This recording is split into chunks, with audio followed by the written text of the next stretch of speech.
ఇందాక అయితే మీరు గణేష్ గారు ఇప్పుడు మీరు మాట్లాడుతున్న దానికే ఒక క్వశ్చన్. కష్టాల్లో ఉన్నారు కాబట్టి నేను అనను అన్నారు. మీకు బతుకునిచ్చిన మీ దేవుణ్ణే విమర్శించారు. దాన్ని మేము ఎట్లా చూడాలి? నేనా?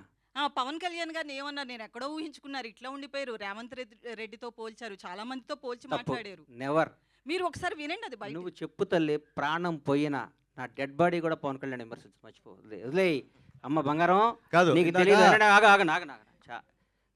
నేను చచ్చిపోయిన నా శవం కూడా పవన్ కళ్యాణ్గా నీళ్ళెత్తి చూపుతాం. That is my blood, that is my character. వినండి అమ్మా అన్న, నేను చెప్పాలి, ఈ అమ్మాయికి సమాధానం చెప్పాలి. నా ప్రాణం పోయినా నేను ఫస్ట్ అధికారంలో ఉన్నప్పుడు ఒక రకంగా, అధికారంలో లేనప్పుడు ఒక రకంగా పిచ్చి పిచ్చిగా మాట్లాడటం. కానీ నా మనసుకు నచ్చితే దేవుడైనా ఎదిరిస్తా, నచ్చకపోతే నచ్చితే వాళ్ళు ఎవడైనా కాళ్ళు పట్టుకుంటారు. నా క్యారెక్టర్ అది.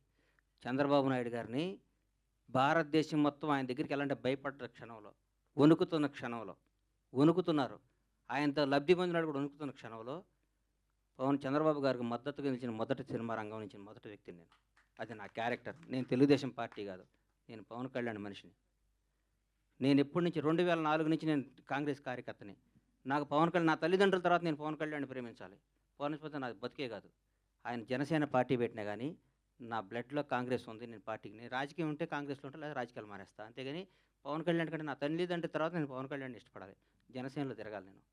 నేను ఏ రోజు ఒక్క రోజు కూడా నా కలలో కూడా బయట కాదు, కలలో కూడా పవన్ కళ్యాణ్ నేను విమర్శించను. నా ఇంట్లో, నా బెడ్రూమ్లో పవన్ కళ్యాణ్ ఫోటో ఉంటుంది. అది నా క్యారెక్టర్ అమ్మ. రేవంత్ రెడ్డి పొగిడి ఉండొచ్చు, ఎవరు నేను పొగిడొచ్చు. పవన్ కళ్యాణ్ గారిని తక్కువ చేసి రేవంత్ రెడ్డిని పొగిడారు. అది నువ్వు అనుకుంటే అది నీ కర్మ అమ్మా. మీరే పొగిడారండి, మీరే నువ్వు మాట్లాడారు. పొగిడేటట్టు చూపించమ్మా. నువ్వేదంటే సరే, సరే, నేను పంపిస్తా. Sure, sure. ఇప్పుడు చూపి, పంపించద్దు. ఇప్పుడు చెప్పాలి నాకు 10 హాఫ్ అన్ అవర్ ఉంటాను, తెప్పియమ్మా. పవన్ కళ్యాణ్ ఇక్కడ ఇందాక 2 సార్లు అప్పుడు అట్లా అనబాకమ్మా. దయచేసి ఆగమ్మా, దయచేసి ఒక క్వశ్చన్ వేసే ముందు ఒక బాధ్యత గల మీద ప్రతిగా రంగం మీ అందరికీ చేతులు ఎత్తి నమస్కరిస్తున్నా. 1-2 సార్లు క్వశ్చన్ చేసుకొని ఏదో అడగాలి, ఏదో మీరు క్రేజ్ తెచ్చుకోవాలి, ఏదో ఏనమ్మా అన్న, ఏదో మీరు క్రేజ్ తెచ్చుకొని అడగబాకండి. భగవంతుడి మీద సాక్షిగా, నేను పవన్ కళ్యాణ్ గారిని అనలేదమ్మా బంగారం, అనలేదమ్మా. ప్లీజ్ తప్పమ్మా, అనబాకమ్మా, నన్ను అనబాకమ్మా. నేను పవన్ కళ్యాణ్ గారి భక్తుడినమ్మా, దయచేసి ఆ మాట అనబాకమ్మా ప్లీజ్. నేను అనలేదమ్మా, అనలేదు, అనను కూడా తల్లి. ప్లీజ్ ప్లీజ్ హరీష్ తల్లి తల్లి అన్వర్